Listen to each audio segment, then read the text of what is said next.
pues buenos días otra vez. Vamos mirando ya al cierre, así que vamos a ir poniendo broches y para ir cerrando la jornada y para ir mirando al siguiente curso pegadito y que tiene mucho que ver con este, que va a ser el de Net Zero Cities, con lo cual muchos de vosotros seguiréis aquí. Pero ahora tenemos unos minutos con Kirsten Dunlap, con la CEO de Climate Geek, la organización de la que, como sabéis, yo y muchas otras personas que estamos aquí formamos parte, y que es la organización, la comunidad público-privada más grande que hay en Europa implicada en la innovación climática. Kirsten ha hecho un larguísimo y complicado, thank you Kirsten, for the trip and for coming and for being here. Creo que siempre que llamamos a Kirsten para que esté y para que ayude a visibilizar el apoyo a las misiones, el apoyo a la innovación, el apoyo a la colaboración entre organizaciones y entre sectores, siempre acude, y más si es en España y está vinculado a las ciudades españolas. Así que gracias. Yo creo que Kirsten tiene una convicción profunda que contagia, o que al menos a muchos de nosotros nos contagia, sobre nuestra capacidad para aprender, para evolucionar y para transformar y para hacerlo juntos desde una colaboración profunda, lo primero entre organizaciones y con una perspectiva sistémica. Y eso es lo que yo creo que traslada a muchas de sus charlas. No voy a recorrer el currículum, pero Kirsten tiene más de 30 años de experiencia en sectores muy diversos, desde lo académico a la consultoría, pasando por el sector bancario, el de los seguros y ahora el mundo de Climate Geek. Y decía esta mañana Carlos Matáis que, y yo coincido y por eso lo utilizo con su permiso, que a Kirsten, yo que la he escuchado ya muchas veces, muchos la hemos escuchado muchas veces, tiene una de esas raras virtudes de que siempre que la escuchas hay algo nuevo. Siempre aprendes algo, siempre te sugiere algo y siempre consigue inspirar, despertar o reafirmar algo importante. Así que, bueno, pues con ese reto espero que tengamos la charla de esta mañana. Antes de todo. Your turn. Thank you very much. Te toca. Gracias. Hola, hello, buenas tardes. Bueno, voy a caminar, no tengo ninguna diapositiva, si nos importa, y esto tiene que ver con honrar a la gente y reflexionar sobre las relaciones que existen entre lo que estamos haciendo, lo que han estado haciendo y el contexto en el que nos encontramos. Entonces, yo no creo que me hace falta hasta la 1:30, aunque voy a decir alguna que otra cosa. Y me encantaría, si hubiese la oportunidad, me gustaría debatir un poco, eso sería fantástico. Así que, por favor, estas son algunas reflexiones que quiero que incorporéis al debate que vamos a tener después. Voy a hacer una rápida verificación con quién está interpretando, que está arriba, que no me ve, pero está arriba. Si lo puedes señalar. Podéis preguntarle si estoy hablando demasiado rápido el intérprete y si puede decir si está bien o no. Si mira para arriba, me podrá ver incluso. Estoy arriba, en el primer piso. Bien, intentaré no hablar demasiado deprisa. Quiero reflexionar sobre una serie de temas. En primer lugar, quiero reflexionar sobre el hecho de que estamos en un momento en el que nos tenemos que sentir orgullosos y, en parte, debido a hasta qué punto el esfuerzo nacional español respecto a pensar en este tema colectivamente ha generado un movimiento y un apoyo de pares y un entorno de aprendizaje, además de un entorno políticamente facilitado para la transformación a gran escala de muchas ciudades que actúan juntas, y vamos a ver hasta qué punto se ha avanzado. Sé que habéis tenido unos debates muy interesantes acerca de la organización financiera o sobre trabajar con la gente en los distritos, en las calles y en las comunidades, y también acerca de las sutilezas del convencimiento a título individual para entender la oportunidad que nos ofrece la transformación climática. No solamente tener esa sensación de austeridad o de pérdida o de un cambio incómodo que de alguna manera está intentando quitarnos muchas cosas, pero se trata de una oportunidad económica y social, de una visión que tiene que ver con el bienestar. Y sé que también habéis estado hablando de temas de la gobernanza y del papel de los contratos sociales, políticos y económicos. Y si yo pensara en dónde estábamos hace un año, es sorprendente, realmente es impresionante. Así que es un momento de sentirnos muy orgullosos gracias a la voluntad y al compromiso que tenemos y que sigue adelante, y especialmente en un contexto europeo y en un contexto nacional y también en un contexto global. El liderazgo que tiene España es perfecto, o que las ciudades españolas tienen. Y eso es lo primero que quería decir. Quería decir que me siento privilegiada y quiero recalcar la importancia que tiene este liderazgo. Y es un esfuerzo de equipo. Entonces, para mí, por ejemplo, yo hablo como integrante de un equipo para Climate Cake, y tenemos un enorme privilegio de formar parte del equipo que está trabajando con la DTTPM y que está trabajando con Carlos y con Julio, y que tiene el privilegio también de sacar provecho de la experiencia de María Rodríguez y que forma parte de la Fundación. Hay un esfuerzo de equipo también con otras organizaciones o con otros socios. Pero, en primer lugar, lo que quiero recalcar es que se trata de un contexto en el que hay relativamente pocos lugares en el mundo donde un liderazgo apolítico está en el primer plano y que es apolítico. Y esto es sorprendente y, por favor, tenedlo en cuenta porque es muy relevante. Y quería hablar sobre la importancia que tiene este momento en el tiempo, porque tiene que ver con la importancia de qué es lo que se está haciendo. Y aquí hay varias cosas que me gustaría recalcar. En primer lugar, el hecho de que aquí existe un compromiso y la demostración de que queremos comprometernos con la transformación. No es el cambio ni es la sustitución, sino que es la transformación. Y esto es algo que está en línea con el nivel de descarbonización y adaptación que necesitamos a nivel global. Así que también quiero reconocer la importancia que tiene todo esto, y sabemos que hemos perdido la posibilidad de alcanzar 1,5 grados. Vamos a pasar de esa temperatura, pero ahora la pregunta es cuánto y hasta qué punto va a ser catastrófico y cómo lo podemos invertir. Y en el mundo de los programas globales o de las colaboraciones entre lo público y lo privado, y en toda la cuestión política y en todo el tema de la contratación climática, esta iniciativa, digamos que es una de las pocas que está en línea con la escala y la velocidad de la transformación que necesitamos. No es 2050, sino 2030, y tenemos que trabajar lo más rápidamente posible y tenemos que acelerar la velocidad de aprendizaje y transformación. Eso es muy importante. Y, en segundo lugar, tenemos la importancia de lo que está pasando aquí, y es que se basa en el principio de saber que sencillamente no podremos conseguir eso fácilmente ahora mismo. No hay ningún tipo de mapa lineal fácil que podamos desplegar para que suceda todo, sino lo que estamos haciendo aquí es comprometernos con una asunción de riesgos extraordinarios, y estamos descubriendo y aprendiendo. Por lo tanto, el elemento principal que se está debatiendo, y hace 2 días decía qué es lo que estaba pasando en España con todas las unidades políticas en toda la Comisión Europea, en lo que se refiere al principio de asumir un riesgo para gestionar ese riesgo. Porque el aceptar el compromiso de transformar a través de esta acción colectiva significa que estamos reconociendo que el hecho de no actuar para el año 2030 o de no movilizarnos lo más rápidamente que podamos para aprender de qué manera podemos conseguir la integración de la política de adaptación y de descarbonización, o entender la relación entre la energía, el transporte y el entorno. Si no actuamos, esto tendrá desde luego un coste enorme y realmente no lo comprendemos del todo, para nada.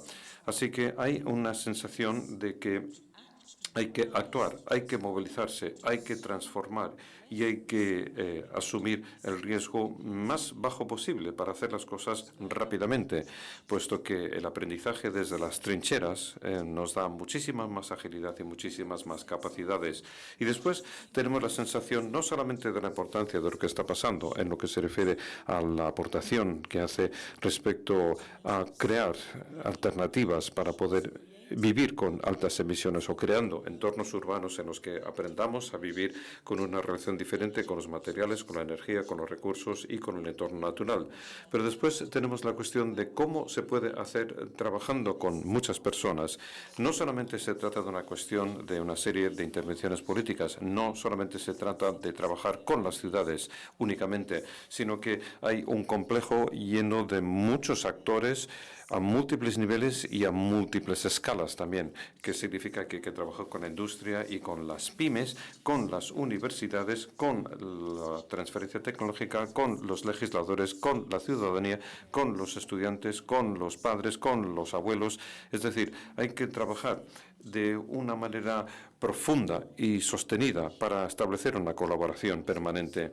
Eso también es algo muy relevante. No existe todavía. Hay muy pocos ejemplos de que se haga esto a múltiples escalas y me parece que una de las oportunidades más potentes para el Programa Nacional de España es que puedes trabajar a nivel de los gobiernos locales, pero también a nivel nacional, y puedes incorporar algo que está estrechamente relacionado con la toma de decisiones y la financiación y con la participación comunitaria y el proceso de aprendizaje.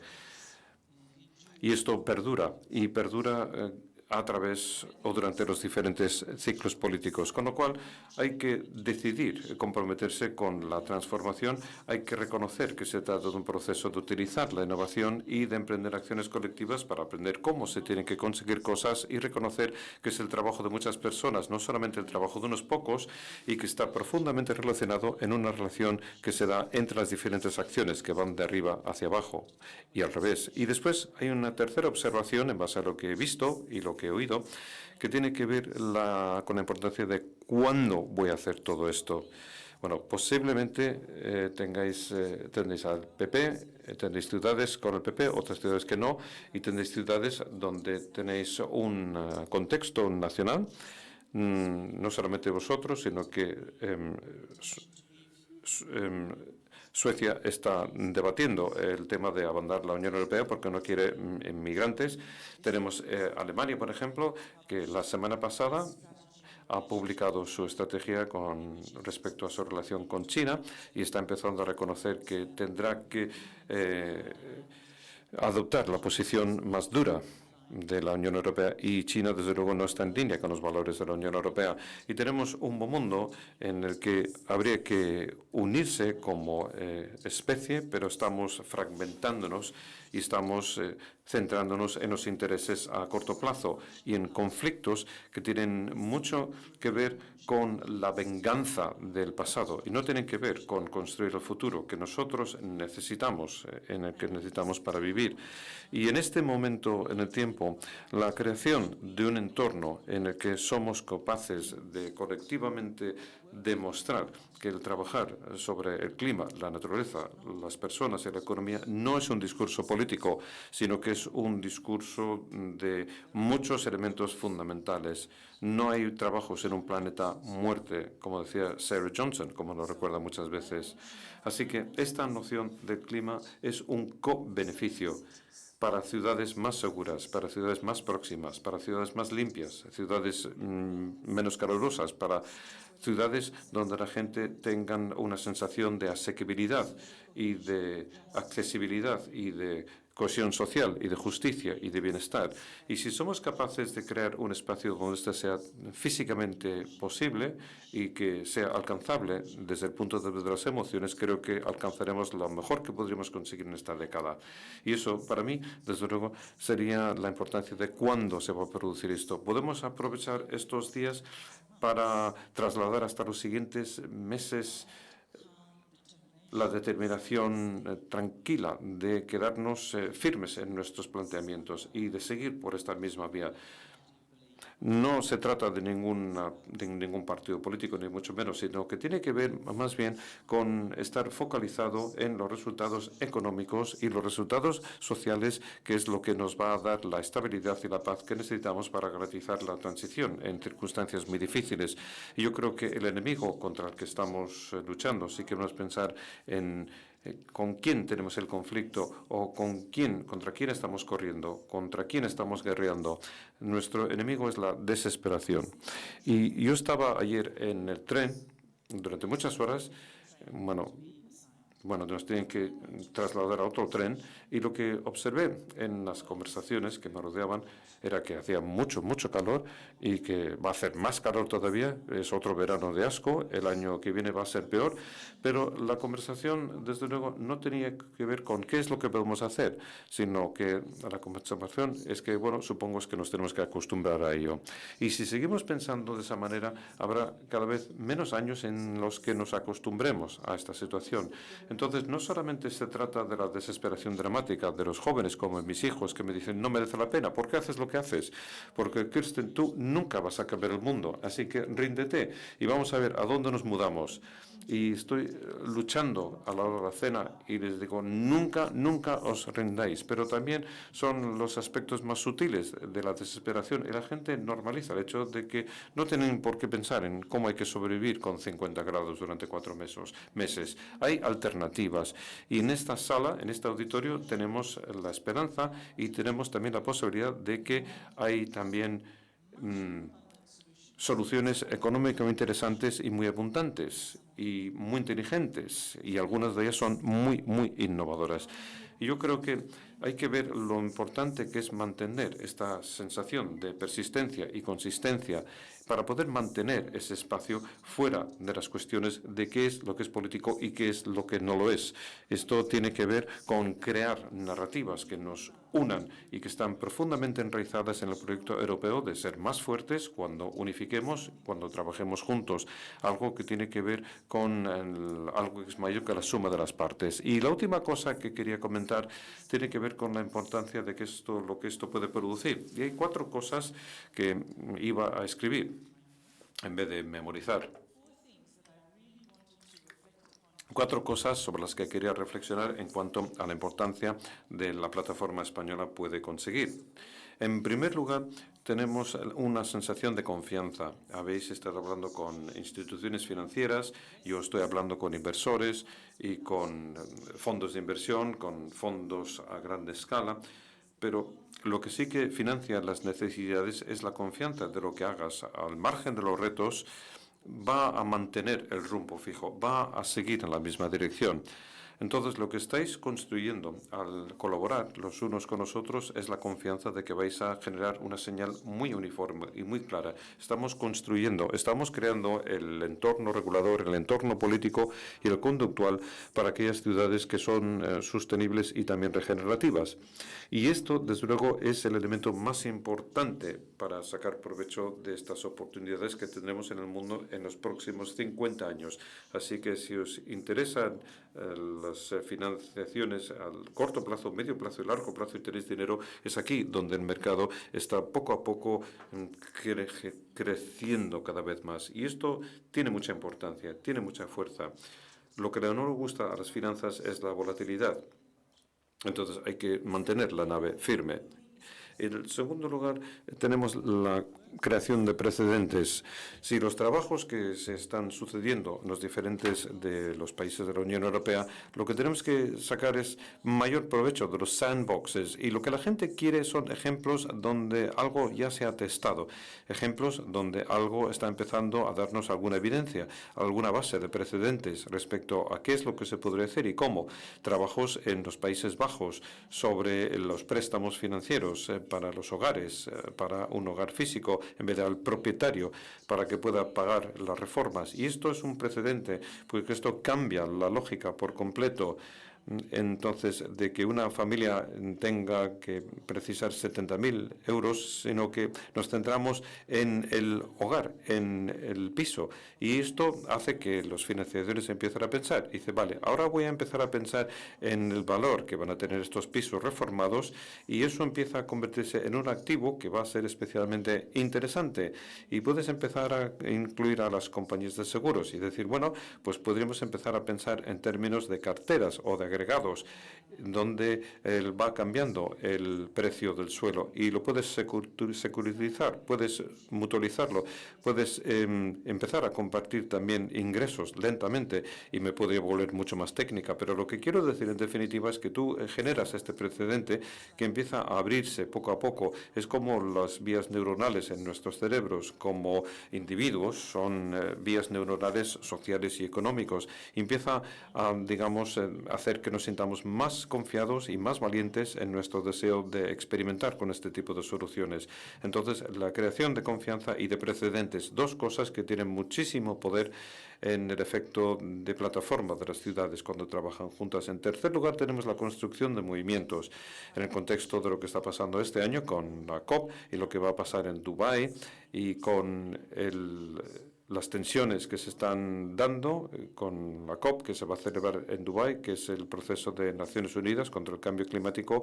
Cada vez se está pidiendo que se construyan estos movimientos para proporcionar alternativas importantes. Y una de las cosas que les falta es alternativas de verdad, o una economía de verdad, o sitios, o lugares de verdad, o distritos, o regiones de verdad, que sean lo suficientemente sólidas y que demuestren que sí que es posible que los decisores de las ciudades se reúnan, y es posible también que los políticos empiecen a iniciar el diseño de cara al futuro.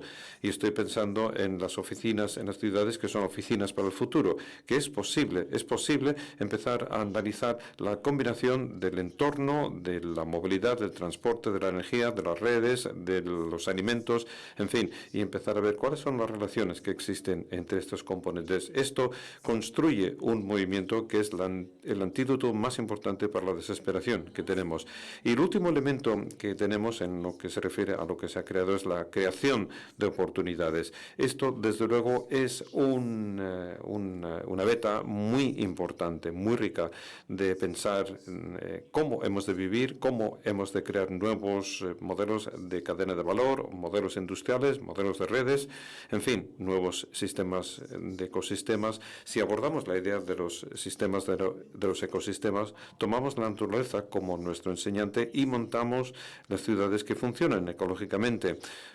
Pero lo que no pensamos es en compartimentos ya. Y suponemos que cuando estamos hablando sobre esto físicamente, estamos hablando también sobre ello económicamente, socialmente, y estamos empezando a crear un sistema de servicios que es infinitamente potente, es muy potente, puesto que se basa mucho más en los principios de la abundancia y de la resiliencia que nuestro sistema actual, nuestros modelos económicos actuales, que son muy fragmentados y son muy frágiles. Así que esta es una oportunidad. Y esto es importante cuando pensar en la generación, la distribución, en la calefacción compartida, en la refrigeración compartida, etcétera, etcétera. Pero yo sé que todas estas conversaciones que estamos manteniendo son fantásticas, pero ahora ya tenemos que pasar a hablar de la implementación y ver de qué manera, cómo se va a convertir en algo real, cómo va a ser algo tangible, y ver cómo se va a convertir en algo que sea lo suficientemente convincente para la gente, es decir, que tenga suficiente sentido común para trasladarse hasta las vidas cotidianas de la gente. Y yo creo que la reflexión que haría ante todos es que, por favor, a medida que avancemos hasta esta siguiente fase, todo tiene que ver con trasladar la teoría a la práctica y de meterse a superar estos retos. Tiene que ver con emitir un juicio y tiene que ver con ejercer este juicio, pero a lo largo de un sendero determinado, y reuniendo toda la esperanza y todo el bienestar y todas las capacidades de diseño que podamos incluir. Pero no hay que olvidarse de la confianza, de la precedencia, crear ejemplos. Y puedes conseguir muchísimos apoyos que desde luego ni sabes que está por ahí fuera, siempre y cuando puedes trabajar el sistema con diferentes instituciones y de acuerdo con sus necesidades. Y yo creo que hay algo que tenemos que intentar recordar también, y es que no podemos sostener la inercia de una plataforma en España o en cualquier otro país, especialmente en el contexto actual, si no somos capaces de simultáneamente narrar y presentar ante nuestros ojos cuál es el destino final. Y no quiero decir retratar la singladura desde A hasta B, sino que quiero decir presentar ante nuestros ojos lo que están haciendo en Madrid, en Valladolid, Vitoria-Gasteiz, en fin, qué aspecto tiene todo lo que están haciendo desde el punto de vista de la sostenibilidad, que es único, que es irresistible, que es apasionante, que es bello, que es justo. Bueno, entonces, ¿qué es la ciudad sostenible que estamos describiendo? Ha llegado un momento en el que tenemos que reunir en esta plataforma todo lo que podamos hacer y todas nuestras capacidades para de esta manera poder desarrollar nuestra imaginación, para poder no sé, enseñar a la gente que, mira, tiene este aspecto o podría tener este aspecto incluso. Pero no estamos invitando a la gente que se imaginen algo desde la óptica de no poder pagar la factura de la energía. Ni tampoco se trata de nada que tenga que ver con padres ancianos ni con niños problemáticos, sino que me tenéis que decir cómo va a ser el futuro. ¿Va a tener buen aspecto? Y después habrá gente que se preocupe, que sientan miedo y les estás pidiendo que adopten una responsabilidad moral para solucionar los problemas del mundo. Esto tiene que ver con una colaboración radical profunda que he comentado antes. Es decir, la gente que tienen esa capacidad tienen que venir a la mesa, tienen que extender nuestra colaboración, nuestro partenariado con aquellas personas que nos pueden ayudar a imaginar muchas más cosas. Están con nosotros en nuestras calles, en nuestras comunidades y quizás seamos nosotros mismos. Pero este tipo de colaboración realmente se tiene que enriquecer para que podamos empezar a crear en nuestra propia cabeza las imágenes del futuro que necesitamos y los días cuando sea más difícil de mantener un rumbo fijo, hay que recordar todo esto y lo podemos intentar hacer. Bueno, estamos aquí en una alianza, estamos aprendiendo posiblemente más que lo que hace cada uno individualmente y queremos garantizar que este aprendizaje se ponga en circulación y que se conecte y que queremos garantizar que el papel que desempeña Climate Kick sea importante para la Comisión Europea y que sirva como agente provocador y que sea el papel de una entidad que asume riesgos. Y queremos decir, esto no es suficiente. Las ciudades necesitamos apoyo, diálogos políticos y un esfuerzo para intervenir donde las intervenciones son necesarias ahora mismo, donde hay que hacer cosas ahora mismo. Y ese es el papel que desempeñamos. Queremos orquestar el apoyo, pero también es una voz que va a reflejar la verdad respecto a lo que hay que hacer para que esto sea una posibilidad. Así que pensar en nosotros como apoyo, aprovecharos de nosotros y utilizarnos como la organización que quiere alentar este clima de confianza. Y tenemos que recordar que no es únicamente sobre el clima, tiene que ver con las personas y su capacidad de vivir bien y su capacidad de construir un espacio donde haya esperanza. Muchas gracias por vuestro trabajo y muchas gracias por venir aquí hoy.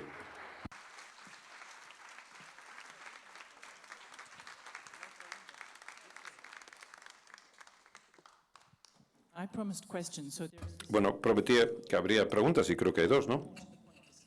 Pues bueno, es un debate más que preguntas.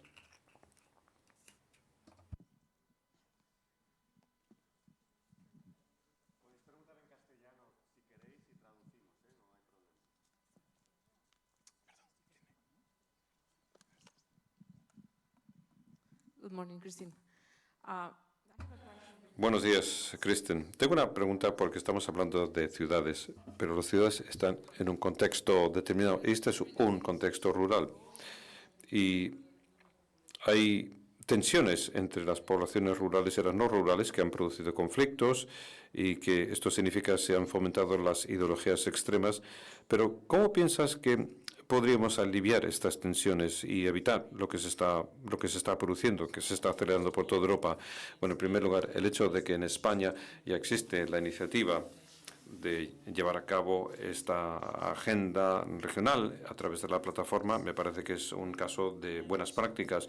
Y esto es algo que me preocupa muchísimo. Hay dos misiones en Europa, una para ciudades y otra para regiones, que no se están gestionando de acuerdo con el mismo parámetro, pero para las ciudades suele ser la misma oficina o las mismas personas que tienen que gestionar ambas cosas. Y sí, las tensiones políticas están exactamente en este espacio tan profundo. Digamos que tengo dos puntos de vista. Por una parte, las organizaciones como Climate Kick, que trabajan en alianzas con otros, necesitan insistir ante la Comisión de que se tienen que unificar el esfuerzo. También estamos en uno de los programas pilotos para la misión de adaptación climática y esto es un esfuerzo constante. No se pueden separar, sino que tiene que haber una unidad. Y he descubierto, bueno, de hecho, cuando estábamos todos en Bruselas, en la misión europea, la Comisión sí que ha escuchado, en cierta medida, sí que habían reservado unos 64 millones en financiación para 5 de las misiones, pero con 3 objetivos. Uno, para facilitar una participación mayor de la industria, otra, para facilitar una comunicación más efectiva y un tercer elemento para facilitar una colaboración e integración mayor entre misiones, con el objetivo número 1 siendo la ciudad y la misión de adaptación. La misión es un instrumento, sin más, pero me parece que ahora mismo estamos movilizándonos para ver si, de hecho, podemos conseguir un apoyo de verdad para llevar esto a cabo y hacer que sea técnicamente posible unificar las cosas. Y yo creo que hay otra manera. Bueno, esto no es una cosa u otra, sino que yo creo que hay otra manera de hacer esto. Si, por ejemplo, lo llevamos desde la ciudad hacia arriba, desde el terreno hacia arriba, ¿por qué esperar? Porque estás en las mismas oficinas. Los fondos estructurales abarcan ambos campos. ¿Y cómo podemos ir país a país o región a región? ¿Y cómo podemos conseguir que se unifiquen? Porque la adopción es totalmente ridícula si no adoptas una perspectiva regional. La mayor parte de las soluciones de mitigación no son eficientes si no tenemos en cuenta la perspectiva regional y las tensiones tienen que ver con la accesibilidad y con la asequibilidad, etcétera. Entonces yo creo que hay una verdadera oportunidad para demostrar en la medida de lo que podamos, ciudad a ciudad, que esto necesita ser gestionado de manera unificada y hay que crear ese precedente. Y esto, desde la óptica paneuropea, nos sirve para crear más confianza y sabemos que es algo que hay que hacer, porque habría una tercera complicación a partir de la siguiente Comisión y Parlamento. Y la Comisión ha decidido introducir una sexta misión, que será la nueva Bauhaus europea, que de alguna manera está bien, puesto que lo que hace es plantear las preguntas de accesibilidad, sostenibilidad, asequibilidad y estética, y esto hace que sea tan bonito que la gente quiere vivir ahí, en un sitio, pero sigue siendo algo muy competencial y hay mucha separación. Entonces, lo que tenemos que hacer es seguir trabajando a nivel político. Se tiene que gestionar de forma diferente, pero también se tiene que, bueno, tenemos que trabajar en todos los contextos para que se puedan unificar. Es decir, podemos combinar la financiación, la toma de decisiones o los grupos de gobernanza para unir todos estos elementos y garantizar que no haya ningún solo debate sobre transformación de una ciudad que no tenga representantes de la comunidad rural y viceversa. Y podríamos hacer esto nosotros, nadie nos lo impide tampoco. ¿Alguna pregunta más?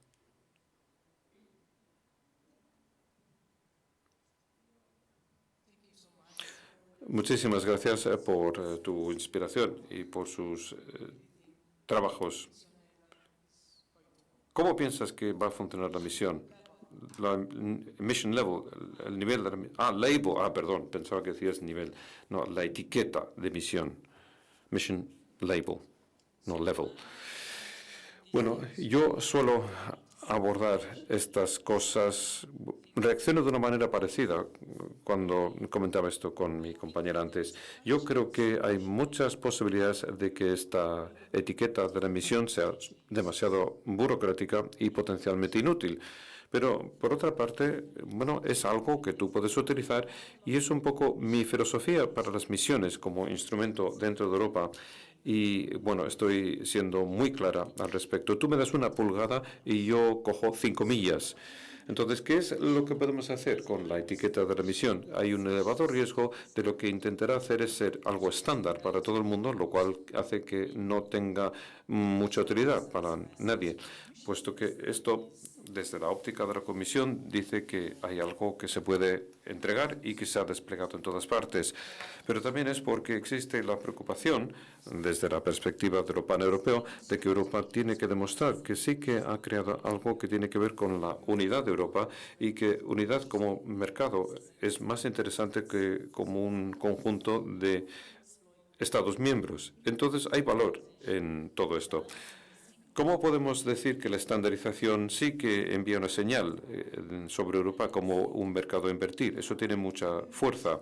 Y después, ¿cómo utilizas el principio de una etiqueta para adaptarle al contexto urbano individual donde hay bancos o aseguradoras que son locales o regionales, puesto que la narrativa tiene que ver con proporcionar un marco? Hay poder en formar parte de algo que sea específico, pero que es más grande. Un mercado se le quita el riesgo siempre y cuando tenga una cámara mayor de participantes involucrados. Entonces, puedes convertir una etiqueta como Valencia o Valladolid, que sea algo específico, porque tú añades una capa de interpretación de las instituciones financieras sobre cómo guarda relación con el contrato de la ciudad, al plan climático o a los planes regionales, y permites que el efecto de estandarización aborde el hecho de que muchas de las instituciones financieras no solamente están invirtiendo en España.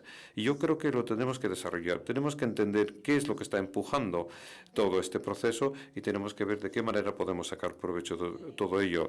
¿Y las etiquetas movilizan la financiación? Que es una pregunta. No, posiblemente no. Pero, por otra parte,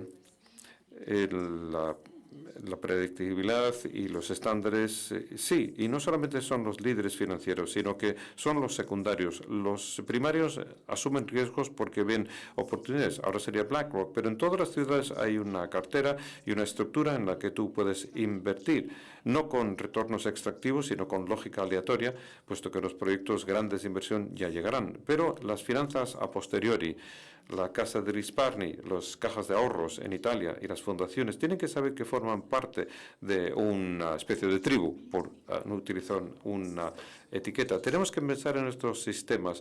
No hay que esperar que todo lo que tenemos va a ser perfecto. Nada va a ser perfecto. Entonces, ¿cómo lo podemos utilizar? Esa es la pregunta. Hola, muchas gracias por sus palabras tan inspiradoras. Durante la presentación ha hablado sobre cobeneficios y cómo tenemos la oportunidad de establecer una visión alternativa sobre las ciudades sostenibles.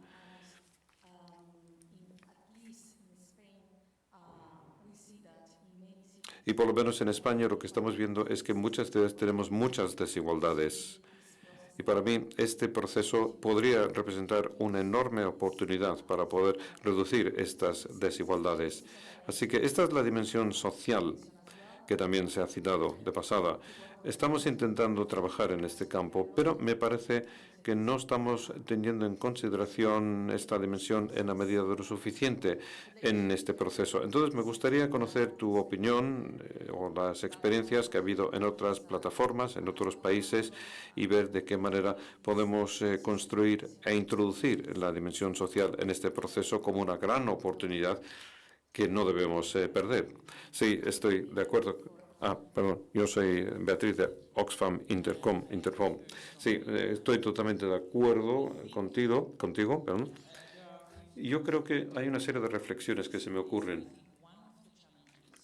Yo creo que uno de los retos es que cuando nosotros hablamos sobre ello como una oportunidad social, estamos alimentando la politización. Es decir, si tú crees en el cambio social, eres de izquierdas, y si crees en el cambio económico, eres de derechas. Pero nosotros a lo que nos enfrentamos es un riesgo muy importante, porque tenemos muy poca estabilidad en nuestras ciudades y en nuestras sociedades. Entonces, la economía estable no es posible. Y creo que, por lo tanto, tenemos que no decir que sea social económico, sino que se trata de una necesidad económica. Tenemos que diseñar mecanismos para que las ciudades tengan suficiente acceso distribuido y poder de gasto, asequibilidad y capacidades que debemos crear en nuestra sociedad. Y tenemos la oportunidad de diseñar esto ahora mismo.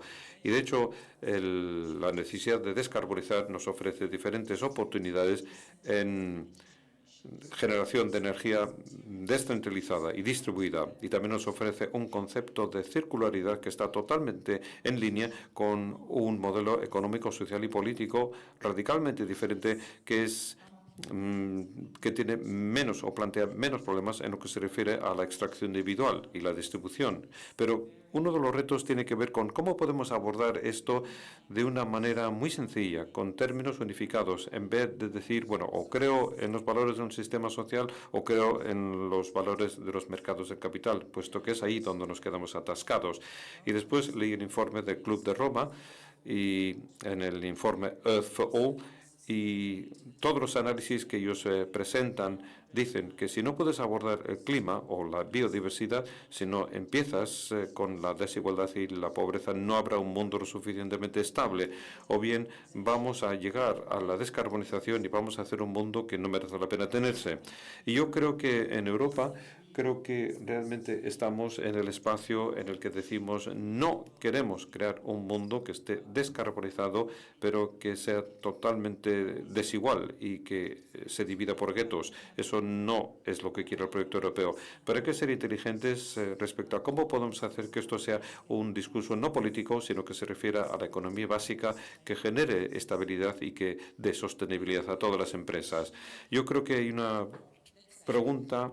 Bueno, vamos a ver, desde mi punto de vista y desde la óptica de Climate Kick, estamos llevando a cabo un proceso de valoración estratégica para decir dónde tenemos que recalcar las cosas en los próximos 7 años, y de allí que yo hice alusión a esta cuestión de la construcción de narrativas. Pero una de las cosas que me ha hecho pensar en este asunto es, al repasar en mi cabeza y después de un diálogo con diferentes personas a los que hemos estado escuchando durante los últimos 18 meses, al final de la Segunda Guerra Mundial, creamos un mundo en Occidente que tenía una enorme capacidad manufacturera debido a las máquinas y armas militares.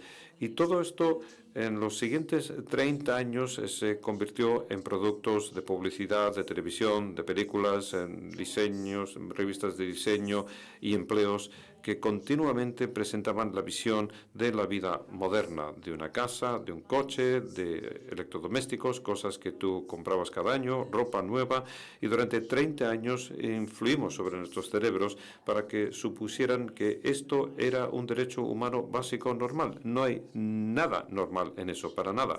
Pero la pregunta que nos hemos hecho es ¿cuál sería el equivalente para el cambio, para vivir sosteniblemente, puesto que no hemos invertido de manera tan sostenible o con tantas facetas para llegar a conseguir un mundo igualitario y sostenible que sea mejor para todo el mundo? Y esa es la pregunta que yo me hago. ¿Cómo lo podríamos hacer ahora en nuestras ciudades con las películas, la televisión, con la publicidad? Todo, no solamente lo que pueda decir David Attenborough en sus programas, sino en absolutamente todo lo que hacemos. Y creo que eso es como podríamos llegar a algún tipo de solución.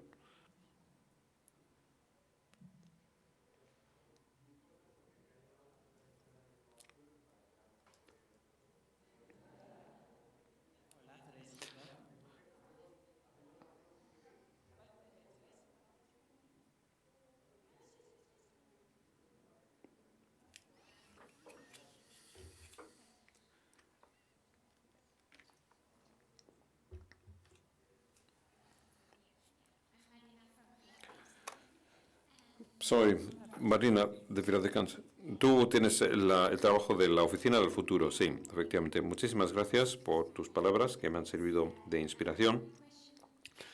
Pero mi pregunta realmente guarda relación con lo que acabas de comentar. ¿Pero hay algún plan o alguna acción o alguna estrategia para que el trabajo de la misión pueda aparecer en la agenda de los medios de comunicación? Puesto que, con mucha humildad por mi parte, yo creo que esto sería una gran ayuda para todos nosotros si realmente apareciera la misión en los medios de comunicación, en este tipo de conversaciones a través de los medios. Sí, estoy totalmente de acuerdo con esta aseveración, y la respuesta corta, desde mi punto de vista, es, y yo solamente veo una parte minúscula de esta imagen, pero hay una nueva comunidad de innovación en el conocimiento, en las artes creativas y en el consorcio tenemos las 4 agencias de medios de comunicación más importantes de Europa. Acabamos de firmar un memorándum para ver de qué manera se podría incorporar la plataforma española. Entonces, el siguiente paso consiste en decir concretamente qué es lo que necesitamos. Pero yo no puedo decir lo que yo necesito porque no soy una ciudad. Lo que yo necesito de esta plataforma es saber qué es lo que necesitáis vosotros de estas agencias, de los medios. Y creo que, en segundo lugar, la nueva Bauhaus europea se supone que lo que tiene que hacer es crear esta conexión. Y después tenemos que ser inteligentes a la hora de utilizarlo de manera integral. Es exactamente el mismo problema que lo que comentaba Marijose en lo que se refiere a las regiones y las ciudades. No hay que hacerlo en silos. Si hay una cosa que tiene que hacer la plataforma es trabajar de manera sistémica. Y después tenemos el tercer problema, es que quién es el que paga. Y sabemos perfectamente bien que, bueno, que no aparecen los medios porque alguien está pagando más. Entonces, ¿qué es lo que podemos hacer al respecto? Puesto que activamente esto es donde el tener un poder colectivo empieza a ayudar o saber cuáles son las agencias que están dispuestas a plantear algo diferente. Pero también tenemos que ser un poco más inteligentes. Y no solamente estoy suponiendo que como tenemos un discurso virtuoso y estamos intentando salvar el mundo vaya a responder a eso. Entonces, si hablo de la parte sucia de la economía, se trata de quién está pagando más realmente. Muchas gracias, Kirsten, por tu trabajo. Europa, desde luego, es un proyecto maravilloso, pero nuestro planeta, nuestro mundo, es un mundo enorme. Hay otras plataformas, iniciativas y asociaciones en otras áreas geográficas, en Norteamérica, en Sudamérica y en Asia. ¿Cuál es la que más te inspira para tu trabajo en Europa? No, Europa me ofrece más inspiración. Yo soy una refugiada de Australia, que no es un país que esté haciendo las cosas demasiado bien ahora mismo. No, yo creo que de momento en Europa y con la combinación del Green Deal, la combinación de regulaciones y del pacto climático y de materias primas, el tema de las reformas, en fin, e incluso la ley de restauración de la naturaleza, que fue una gran victoria, bueno, pues tenemos unos compromisos muy valientes en todo el mundo. Esto no significa que China no quiera descarbonizarse, y China influye sobre el resto del mundo. Pero, desde luego, Europa explícitamente y en muchísimas capas y de manera social y política se está comprometiendo. Y para mí es una gran inspiración. Yo creo que el poder de Europa es que, de hecho, sí que podemos demostrar qué es lo que es posible. Respecto a emisiones no es nada, pero respecto a la imaginación lo es absolutamente todo. ¿Por qué están las empresas creativas y de moda más importantes en Europa? Porque tenemos la capacidad de capturar la imaginación, que es lo que muy pocos han intentado hacer en comparación con Europa.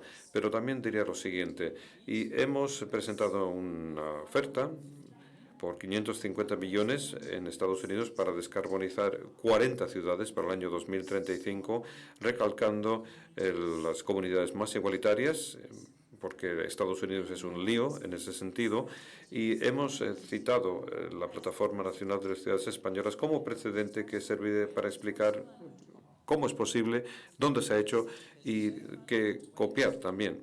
Y hemos enviado la petición para recibir financiación, ya veremos lo que pase, pero queremos demostrar que en Europa algo está pasando y hay que estar ojo a visor. Y ahora hay mucho temor con el tema de la inflación en Estados Unidos. Pero lo que sí que es interesante es que el dinero todavía no se está gastando porque es difícil de gastar y porque la lógica sigue siendo de tipo sustitucional. No ha cambiado nada en la industria todavía, pero tenemos una oferta muy importante y yo creo que esto podría convertirse en un mercado muy grande. Y esto, bueno, quizás le pueda pasarle la palabra a Teresa, porque yo sé que esto es algo que tú tienes mucho que comentar al respecto. Well, perhaps you can't see me. Do you speak English or Spanish? Okay, understand. Vale, pues mejor así. Perdonad que tengo una voz que los que me conocéis sabéis que yo no hablo así, que esto es muy ridículo. Carlos lleva un día entero riéndose, o sea que mejor que eso. Bueno, Bueno, yo soy Teresa Riesgo, soy la Secretaria General de Innovación del Ministerio de Ciencia e Innovación. Os conozco a muchos y algunos os veo mucho por allí o nos vemos en muchas reuniones, ¿no? Nosotros en el Ministerio estamos relacionados con este grupo, con esta misión de ciudades, con CTS y con todos vosotros a través de muchos vínculos que nos relacionan, porque finalmente, claro, la ciencia y la innovación son elementos centrales para hacer una transformación. Sin ciencia, sin innovación, sin nuevo conocimiento, las transformaciones serían, bueno, pues imposibles, ¿no? Así que, digamos que nos consideramos muy protagonistas de todo esto. Pero además, en el Ministerio, bueno, aparte que gestionamos, hacemos una gestión y la negociación habitual del Programa Marco de Investigación e Innovación Europeo, o sea, del Programa Horizonte Europa actual, pues porque esto es lo que nos toca, ¿no? Como Ministerio y por lo tanto pues también participamos en la priorización de algunos ámbitos, en poner más presupuesto aquí, sacarlo de allí, ponerlo allá, etcétera, etcétera, que esto a veces pone un poco nervioso a algunos gestores, ¿no? Porque es complicado. Bueno, pero eso es algo que también está muy dentro de nuestro día a día, ¿no? Pero además de eso, en el Ministerio y particularmente en la Secretaría General de Innovación, gestionamos una red de ciudades por la ciencia y la innovación que tiene ya 10 años, que se llama la Red Impulso y que desde hace unos años se ha convertido en un sitio que debe ser atractivo porque tenemos muchas solicitudes de ingreso. Es una red que ahora mismo tiene bueno, estamos casi lindando con las 100 ciudades que son en las que para entrar, digamos, hay que presentar una solicitud y se evalúa y hay gente que le decimos que sí y a otros les decimos que no, ¿no? Y entonces, esta red, la Red Impulso, supone un lugar de encuentro también donde nosotros estamos intentando que desde las ciudades más grandes de España hasta los pueblos más pequeños se puedan encontrar para encontrar soluciones a sus problemas y además compartir experiencias que pueden ser muy significativas. Tenemos grupos de trabajo y todo. Y ya digo, está desde Madrid, que es la ciudad más grande, hasta un pueblo de Ávila que tiene 140 habitantes. Quiero decir que ahí tenemos de todo. Los dividimos en 3 clasificaciones, ¿no? Los grandes, los medianos y los pequeños. Y claro, hay algunos pequeños que son muy pequeños y tienen unas actividades súper interesantes que desde luego nos compartimos ahí entre todos. En la Red Impulso, además, una de las ventajas que tiene pertenecer a la Red Impulso, aparte de la propia experiencia en sí misma, es que cofinanciamos unos agentes locales de innovación, que son bueno, personas que entran a formar parte del staff del ayuntamiento para llevar actividades de innovación. Y nosotros lo que hacemos es que hacemos una convocatoria cada año. Ahora tenemos la convocatoria abierta particularmente solo para ciudades de la Red Impulso. Y estos agentes de innovación no solo son personas que trabajan por la innovación, sino que son personas que están conectadas entre sí. Y este es otro vínculo que tenemos con CTS, que nos está también ayudando a dar formación a estos agentes con los que estamos ahora comenzando esta labor de formación y queremos que se conviertan en una red de personas que trabajen juntas para mejorar, digamos, todo lo que tiene que ver con la sostenibilidad en todos los ámbitos de las ciudades y pueblos, ¿no? En este caso en España. Un tercer aspecto con los que tenemos contacto y una colaboración excelente en este ámbito y que ahora mismo se está además desarrollando la conferencia anual es Mission Innovation. Mission Innovation es un foro internacional donde los países se juntan para hablar de energías limpias sobre todo y de misiones relacionadas con las energías limpias. España ingresó en Mission Innovation en el año 2022 y ahora mismo está teniendo lugar la conferencia anual de Mission Innovation en Goa, en la India, y hay una persona del ministerio, una persona que trabaja conmigo que está allí representando los intereses del país. España ha elegido, dentro de que somos nuevos, ¿no?, en esta Mission Innovation, aparte de hablar de Green Power Technologies, de hablar de hydrogen, hemos elegido un tercer tema que es las transiciones urbanas, las Urban Transition. Entonces, en este sentido, algo que estaba contando Kirsten, que creo que es muy importante, y es que no solo nos vamos a relacionar con nuestros socios españoles, con los que, bueno, es una forma muy natural, no solo con nuestros socios europeos, que también es una forma muy natural, sino que es que en Mission Innovation pues está la India, pues, porque son miembros natos, están los países árabes, está Brasil, no sé, hay muchos países y por supuesto los Estados Unidos, donde habrá experiencias que tendremos que aprender, enseñar, y que yo creo que tenemos una oportunidad. Para terminar, lo último que quería también decir, y que Kirsten también ha mencionado, que creo que es importante, es que tenemos que, porque es que hay esa pregunta de los medios me parece fundamental, tenemos que dar un mensaje, no sé, esto a lo mejor es un idealismo, pero creo que tenemos que dar un mensaje positivo de esta transición.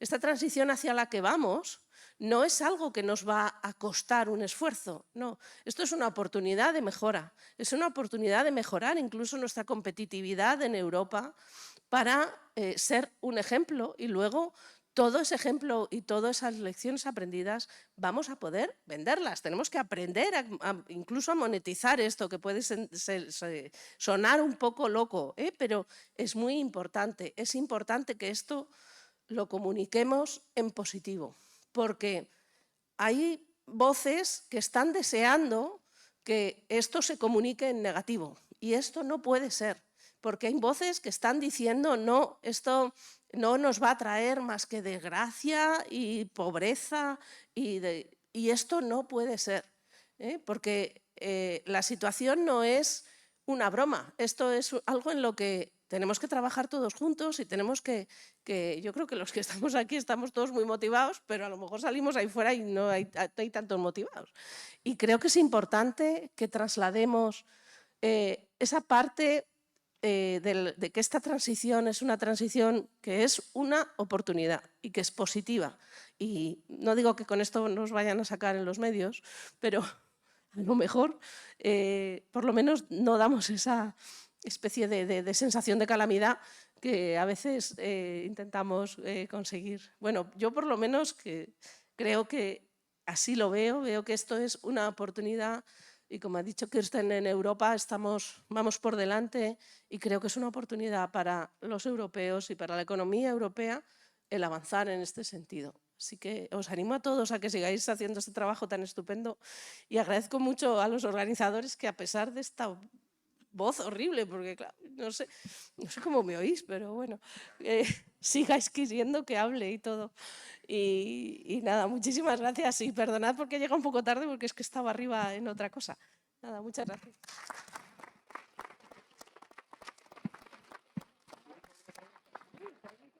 Si alguien quiere preguntar algo, estaré encantada, vamos. Sí, por favor. ¿Te doy mi micrófono? ¿Te doy mi micrófono? Gracias. Bueno, preguntando un poco, ¿se oye? ¿Ahora se oye? ¿Está apagado? Está encendido. Sí, muchas gracias, Teresa y Kirsten. Muchísimas gracias por tus palabras. Thank you very much. That's great. Bueno, redundando en esto, yo he estado pensando estos días que esto es tan grande, lo de la misión, y tan impresionante, que no sé si el Ministerio o desde instancias nacionales, ¿no?, se podría plantear realmente una gran campaña de publicidad nacional, ¿no? Y teniendo en cuenta que es un objetivo a largo plazo, a medio, hasta el 30, pues que realmente fuera una campaña rotunda, ¿no? Igual, yo qué sé, yo pensaba en el Si bebes no conduzcas, o en estas campañas que han cambiado hábitos, que han generado tantísima que han calado profundamente en el comportamiento, ¿no?, de los españoles y de la sociedad. Entonces sería extraordinario que nos planteáramos a nivel nacional y europeo grandes campañas coordinadas y anuales, ¿no?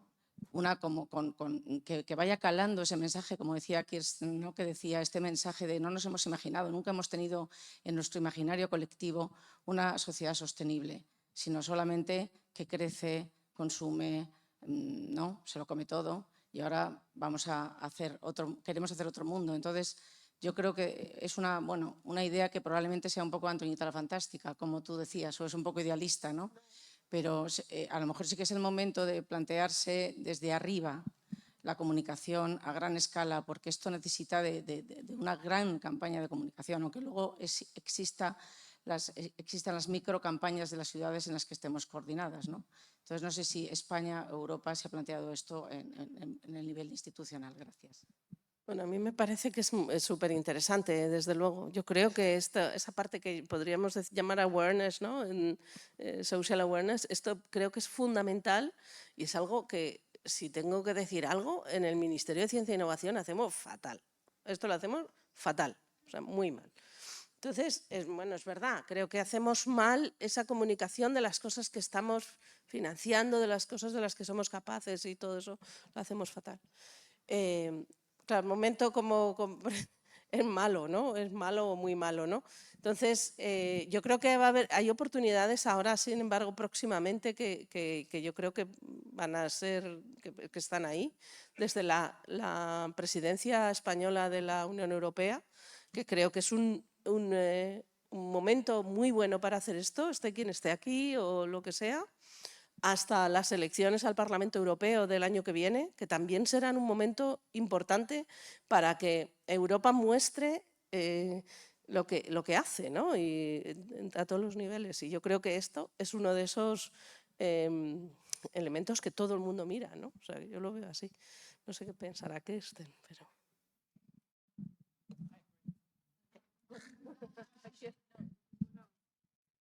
What I was thinking about, especially given what may happen next week, is what could you ask of a national media campaign, like systematically one after the other, that would be behaviors that build this up? So it's not about whether you believe in climate or whether you know about how disastrous it is, but what would be a constellation of behaviors that's normalized, like not drinking and driving, like wearing a seatbelt. I think this is absolutely essential.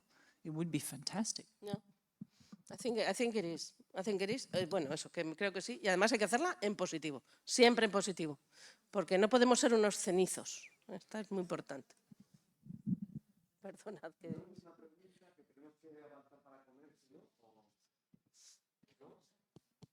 Pues, bueno, pues muchísimas gracias.